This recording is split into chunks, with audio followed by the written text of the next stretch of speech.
Now on 4, a party election broadcast by the Socialist Labour Party. I went to university straight from school, straight from home, really happy, tiny bit of money in my pocket. And the grant that I got a full grant, just covered my rent and left £200 to spare. And with that, I had to buy my books, my clothes, my travel, my food, going out, absolutely everything. So I was forced to take the loan. I mean, there is a loan facility there. So I've done that for 2 years, huge overdraft as well, and just thought, this September, well, I can't go back. The system will resolve back to how it was 50 years ago, where the privileged few received a university education and the working classes didn't. And I mean, to be taken away from your home and all the things that are in it, you know, that you've gathered together over, I mean, over a lifetime, to lose that, it's horrendous to whichever way you look at it.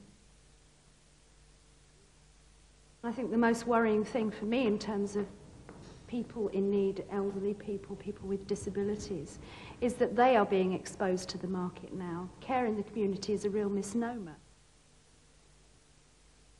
You've got John Major talking about offensive beggars in the Houses of Parliament.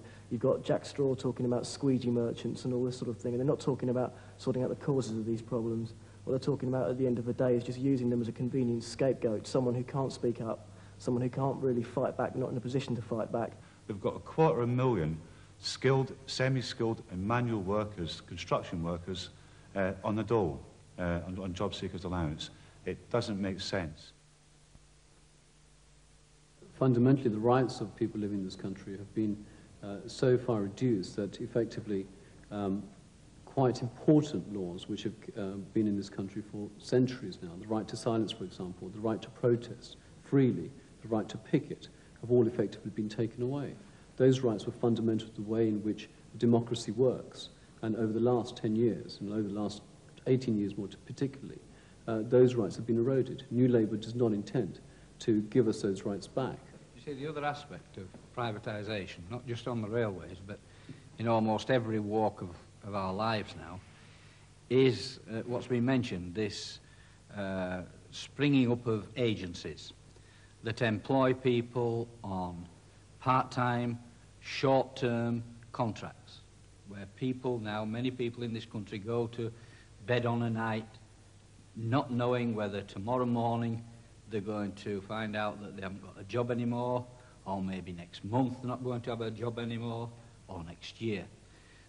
People just have no job security at all, can't plan their lives, can't look forward to any kind of a future, and are constantly on the precipice of poverty. I'd like to see the recreation of community within our society, and it's something that's been destroyed piece by piece over a number of years. Communities around industries, just communities in geographical areas, and we've all been individualised and isolated.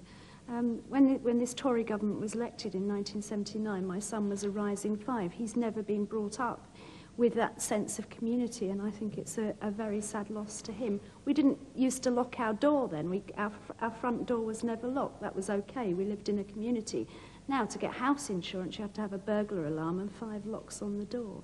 And I think we need to bring that sense of community back. And I believe that the Socialist Labour Party's policies will lead to that kind of community being created.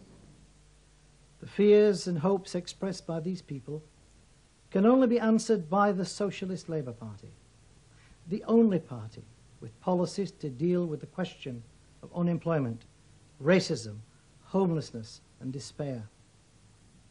There is now no difference between the Tories, Liberal Democrats and New Labour. All support the free market and policies which have led to mass unemployment and for utter hopelessness for both our young and old. If you really want to change on the 1st of May, then I urge you to vote for the Socialist Labour Party.